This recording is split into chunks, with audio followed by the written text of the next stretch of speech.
So, magluluto po tayo ng ginataang puso. Yan, bumili po yung asawa ko ng puso ng saging. Yan, so gagawin natin po is babalatan po natin ito. Maglagay muna tayo ng ng mantika sa ating kamay para wala naman akong mantika dito.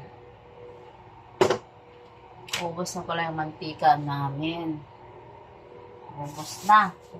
Wala ng mantika. Yain mo na. Yan. So, ito po yung ating gagataan.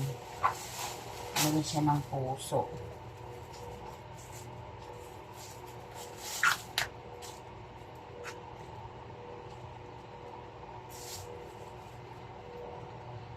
Mayroong bulaklak ng puso o ating patutuyuin din para halo natin sa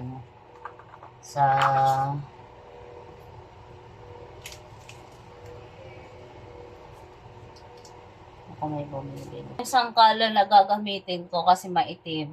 Ito kabila ito yung ginagamit namin kapag puso yung tinatadtad namin.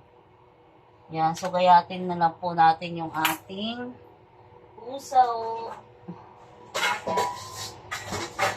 So magagayat tayo ng puso.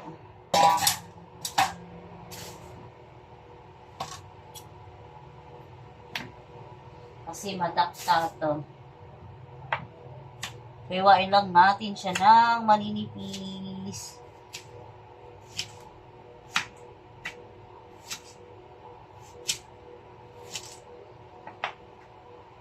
Gawin po natin dito is lalamasin po natin sa asin yung ating puso. Yan, so marami siyang asin. Hanggang sa mawala yung dakta. Yan. So talagang mangingitim yung kamay nyo dito kasi gawa ng dakta. Pero okay lang. Kasi para maluto natin ng maayos yung ating puso.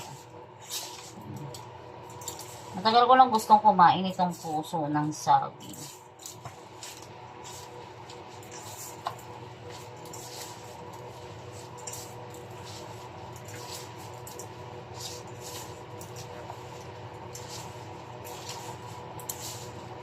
So, lalamasin lang natin yung ating puso. Lalabasin natin yung katas niya. Yung pinakadakta niya.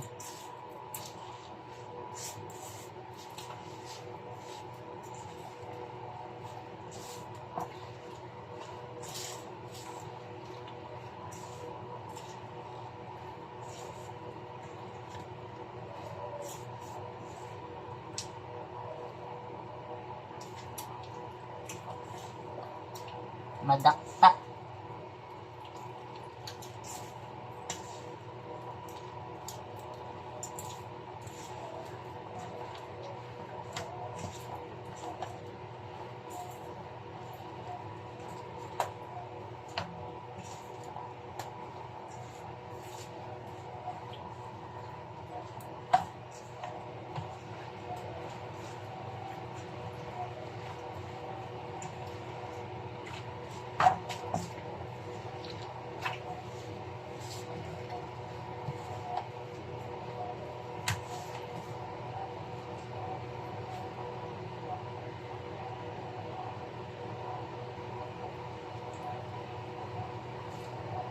So, pipigain po natin siya ng pigang-piga.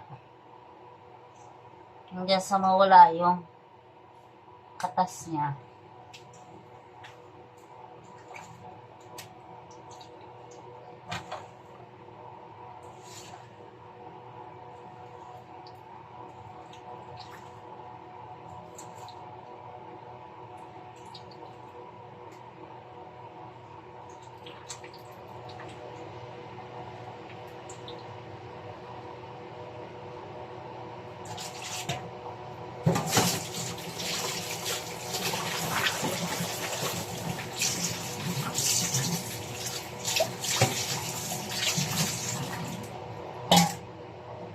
Yan, ito na po yung ating pinigaang ano.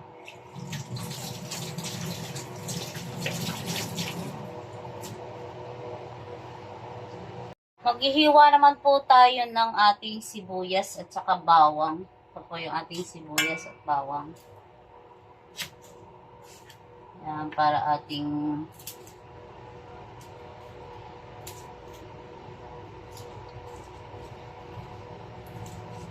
ito yung ating gagamiting sangkap.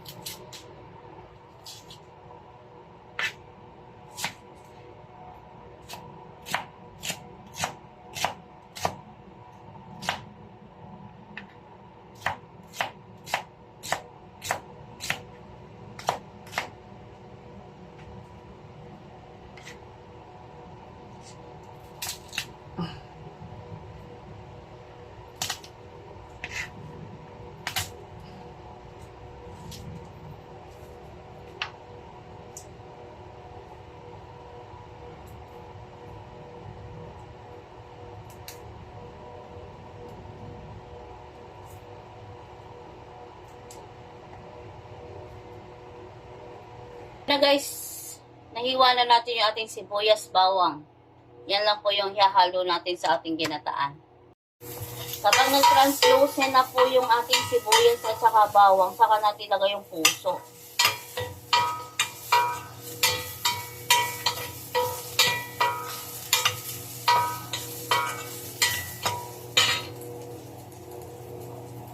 Yan, ito po yung ating puso. Hindi ko na siya binanlawan kasi mawawala yung lasa niya.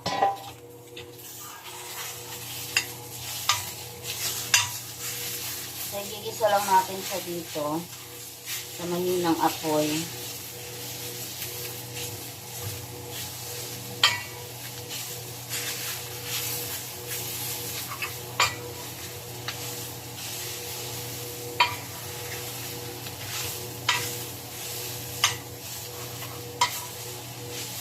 So, hayaan lang natin siya po na maghiwa-hiwalay. Hindi ko muna po lalagyan siya ng tubig. Lulutuin ko lang muna siya dito.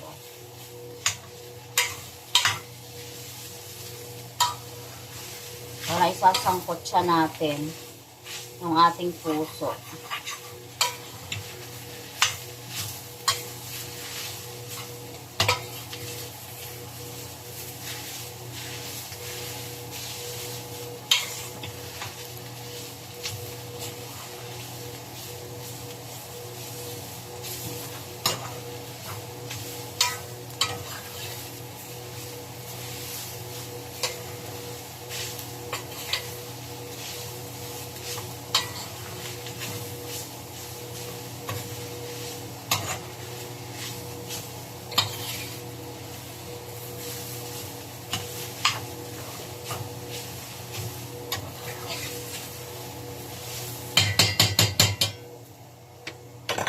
Takpan natin siya, guys. Yan. So, ayan lang natin siya na makulog ng konti. Nakulog na po natin siya ng kaunting minuto. Lalagay natin po yung pangalawang gata. Lagay ko po yung pangalawang gata natin. Ayan, o. So, yung pangalawang gata po. So, siyang ipangluluto natin dito sa ating puso.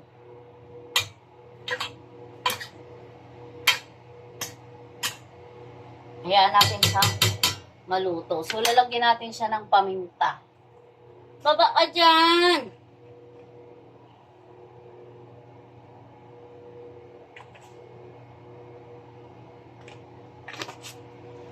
Shhh! Baba ka dyan. Baba ka dyan.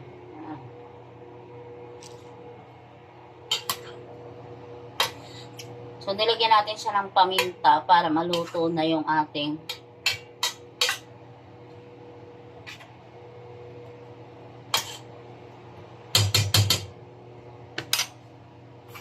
tingnan nga natin kung may lasa.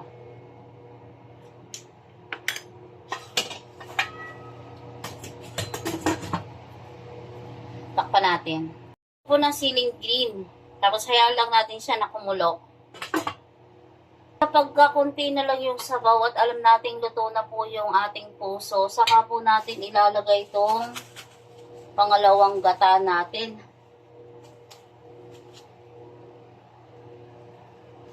Yan. So, pag bumibili po kasi ako ng niyog dito, pinapagata ko na po.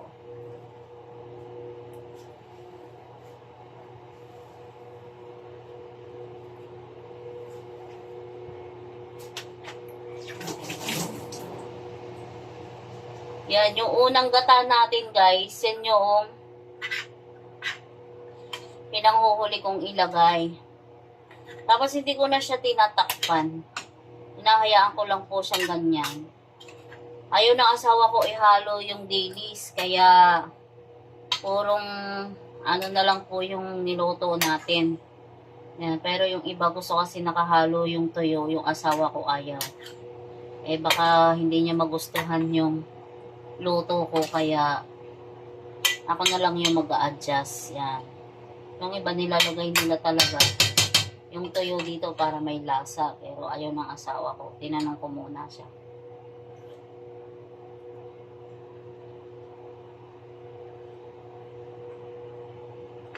And guys, okay na po yung lasa niya. Hintayin na lang natin po siyang maluto.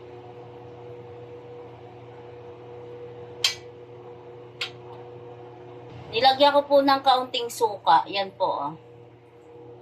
Para lang pang balance. Guys, luto na po yung ating ginataang puso. Yan, mapapansin nyo po, malapot na po yung sabaw natin. So, wala po tayong nilagay na tubig dyan. Purong gata po siya. Yung pangalawang gata at yung pinakakakang gata lang po yung ating pinantubig sa ating ginataang puso. Yan, guys. So, ang gagawin natin, guys, is sasangag ko muna itong tuyo.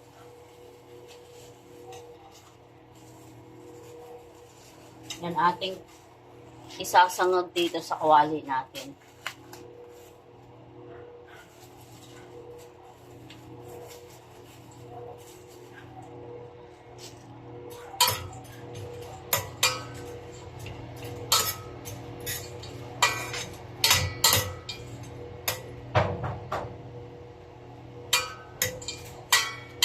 So, ganyan po yung gagawin natin. Sangag muna natin tong dilis.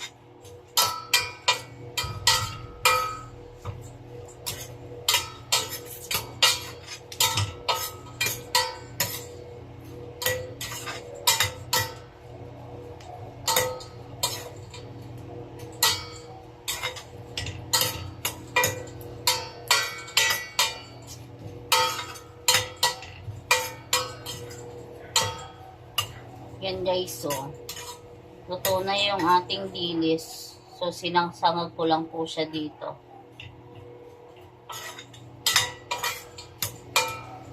Masarap tong halo sa ating ginataang puso.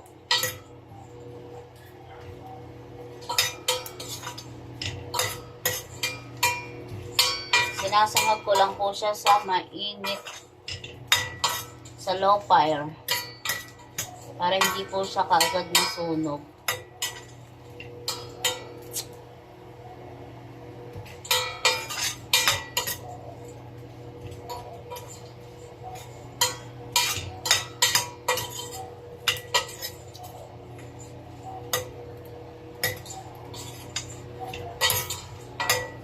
Hintayin lang natin siya lumutong, guys.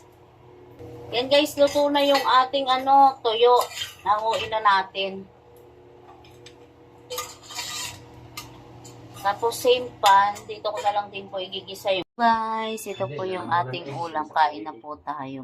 Mayroon tayong ginataang puso at saka pritong dilis. So kain na po tayo. Tayo po manalangin. O dakilang Diyos ang mga makapangyarihan sa lahat. Nagpapasalamat po ako sa pagkain na nasa aking harapan. Pabasbasa mo po ito ng kalusog at kalakasan ng aming pisikal na katawan. Salamat po Ama sa iyong pagpapala sa pagkakas at pagpapala sa kahanan. Ito, Panginoon, sa iyong pulong niya message mo lang ako kung sakaling may salamat sa iyong Panginoon. Amen. Kain po tayo, guys. Ako nga po eh. Ako nga po nahiyan. Okay. Ulam namin ay ginataang puso at saka Yan. dilis. Sige po. Dilis. Salamat. Bye-bye. Kung hindi ko po pagbatin yung gayon, pag napakwento. Kwento na ng kwento. Nasaan isang upuan? Sa ilalim.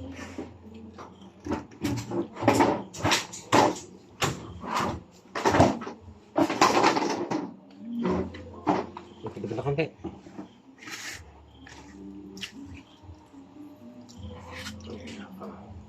Hindi makahingi ng appointment. Paparenovate pa daw ng emergency. 3 buwan pa. Hindi daw makatap-tapan sa engineer. Ba't si engineer? Eh, siya yung ano eh. Siya yung, sa kanya dadaan ng ano eh. Ang lahat ng sa maintenance at saka sa ano ba tawag doon?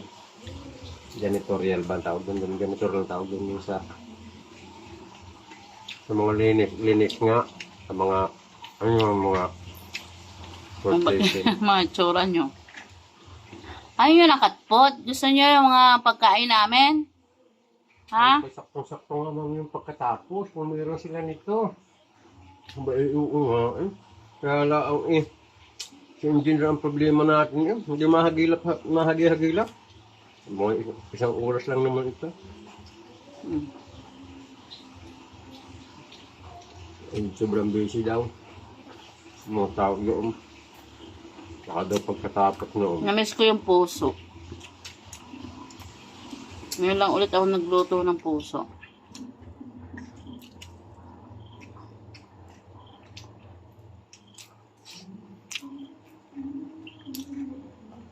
Kumain na kayo guys. Sarap na ulam namin dilis. Kang ginataang puso. Yung ganitong gulay yung mga namimiss ko. Pag nasa probinsya. Ang probinsya sinusungkit lang dito binibili.